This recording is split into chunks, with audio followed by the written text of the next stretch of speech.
우리는 보통 하나님의 은혜라 하면 더하시는 은혜를 생각합니다. 오늘 기드온의 300용사 이야기는 성경에서 너무나도 유명한 말씀인데 그 말씀을 생각하며 제목을 더하시는 은혜와 감하시는 은혜로 정해보았습니다. 앞서 6장 12절을 보면 큰 용사여 여호와께서 너와 함께 하시도다. 하나님은 기드온을 부르셨는데 언제나 저는 그 하나님의 음성에 가슴이 뜁니다. 여러분도 그러신가요? 아멘. 므낫세 중에 지극히 약하고 아버지 집에서 가장 작은 자라고 말하는 기드온에게 이 부분도 저랑 똑같습니다. 하나님은 미디안의 압제로부터 이스라엘을 구원할 사사로 부르십니다. 하나님의 부르심을 따르게 된 기드온은 바알 제단을 파괴하고 하나님을 위한 제단을 세웁니다.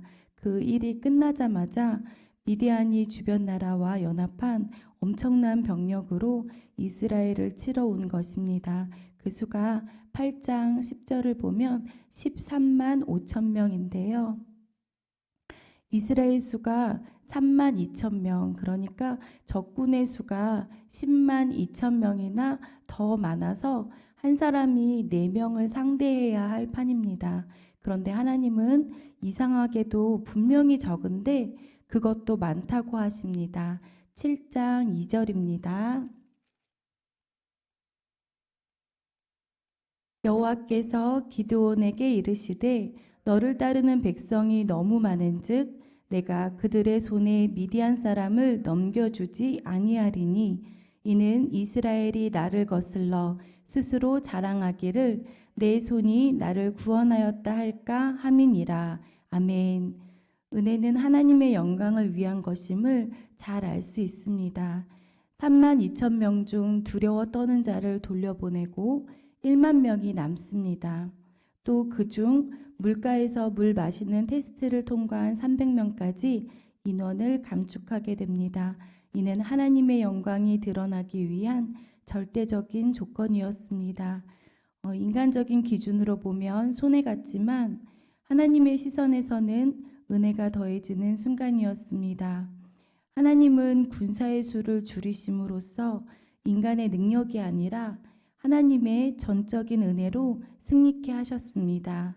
이 승리의 시작은 앞서 6장 34절에 나옵니다. 여호와의 영이 기드온에게 임하시니.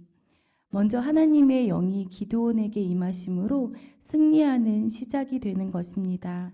신약시대에 오순절 다락방에서 기도하던 예수님의 제자들에게 성령이 임하자 큰 권능을 받은 것과 같은 것입니다.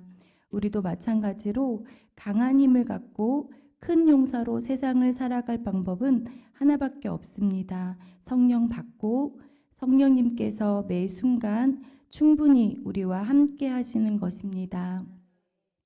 성령님의 도우심이 없다면 매일 강하고 지혜롭게 산다는 것은 불가능합니다. 그렇기 때문에 성령 받아라, 성령 충만하라 우리에게 말씀하신 것입니다. 성령의 인도하심으로 살지 않으면 우리는 혈과 육으로 살게 됩니다. 성령으로 싸우지 않고 혈기로 싸우고 싸우지 말아야 할 대상과 싸우며 사는 것입니다. 우리의 구원과 세상살이 안에서 벌어지는 영적 싸움을 이해하고 승리하기 위해 꼭 성령 충만을 기도하고 받으시길 축복합니다.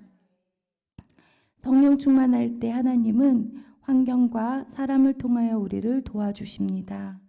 하나님의 영을 받은 기드온이 나팔을 불며 군사를 소집하자 사람들이 모이기 시작합니다. 교회를 하다 보면 나를 도와 함께 일하고 문제들을 헤쳐나갈 사람들을 하나님이 붙여주시는데요. 그 경험과 같은 상황인 것 같습니다. 다윗 또한 사울 왕에게 쫓겨 도망자의 신사가 될 때 함께한 사람이 아무도 없었습니다. 그러나 날이 갈수록 다윗에게 사람들이 모이기 시작하지 않았겠습니까? 우리 인생과 교회와 가정, 직장 사역 가운데서도 구원의 여정을 함께할 좋은 동역자들을 많이 우리에게 보내주시기를 소망합니다. 은혜는 또한 겸손한 자에게 더해집니다. 기도는 하나님께서 명하신 대로 철저히 복종하고 순종의 걸음을 걷습니다. 그의 겸손과 믿음을 통해 하나님의 은혜는 전략과 숫자를 초월한 기적을 만들어내게 됩니다. 오늘 우리도 무엇이 줄어든다고 낙심하지 말아야 합니다. 때로는 인생에서 숫자, 물질, 사람, 기회가 줄어드는 일이 하나님의 은혜를 더 크게 경험하는 시작이 될 것입니다. 사사기 8장을 통하여 드러나는 인간적인 모습을 보겠습니다. 8장 27절입니다. 기드온이 그 금으로 에봇 하나를 만들어 자기의 성읍 오브라에 두었더니 온 이스라엘이 그것을 음란하게 위함으로 그것이 기드온과 그의 집의 올무가 되니라.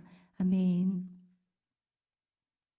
기드온은 위대한 승리를 거둔 후 백성들이 왕이 되어 달라고 하자 거절합니다. 하지만 금 귀고리를 받아 에봇을 만들어 놓게 됩니다.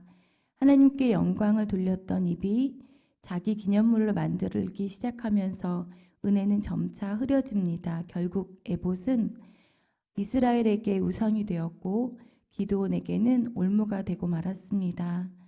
사사기 9장을 통하여 은혜가 사라질 때의 모습을 보겠습니다.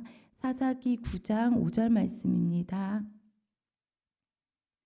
오브라에 있는 그의 아버지의 집으로 가서 여룻바알의 아들 곧 자기 형제 70명을 한 바위 위에서 죽였으되 다만 여룻바알의 막내 아들 요담은 스스로 숨었으므로 남으니라. 아멘. 아비멜렉은 기드온의 아들입니다. 그러나 그는 하나님을 의지하지 않고 세상 권력을 따릅니다. 사람들의 마음을 선동하여 70명의 형제들을 죽이고 왕이 되지만 결국은 무너짐을 봅니다. 기드온 가문의 축복은 그의 후손에서 끝나며 은혜를 기억하지 않는 자는 결국 멸망합니다. 세겜 사람들도 처음엔 아비멜렉을 따르지만 나중엔 그를 배반하고 결국 서로 멸망하는 비극의 결말을 맺게 됩니다. 기드온의 삶은 은혜가 더해질 때의 기쁨과 감해질 때의 위험을 동시에 보여줍니다. 처음에는 하나님 중심의 은혜, 그러나 점차 자기 중심의 은혜로 옮겨갈 때 그 결과는 참혹했습니다. 나의 삶은 내게 더해지고 있는 은혜인가, 감해지고 있는 은혜인가를 생각해 보게 됩니다. 내게서 하나님이 줄이신 것이 있다면 그것을 통해 어떤 은혜가 더해지고 있습니까? 받은 은혜를 내 유익과 자랑으로 삼은 적은 혹 없으신가요? 살다 보면 더해지고 점점 풍요로워지는 때가 있습니다. 경제적으로 여유가 생기고 큰 걱정거림도 없고 주변 사람과의 관계도 원만하면 좀 살 것 같다는 생각이 듭니다. 반면에 내게서 모든 것이 조금씩 빠져나가는 것을 느낄 때가 있습니다. 나이가 들어가면서 건강이나 물질, 인간관계가 자연스럽게 줄어드는 경우도 있습니다. 인생이 확장돼야 할 때에 오히려 생활이 주저앉는다는 생각이 들고 직장도 미래도 불안해질 때가 있습니다. 하나님이 삶에서 감하시는 것입니다.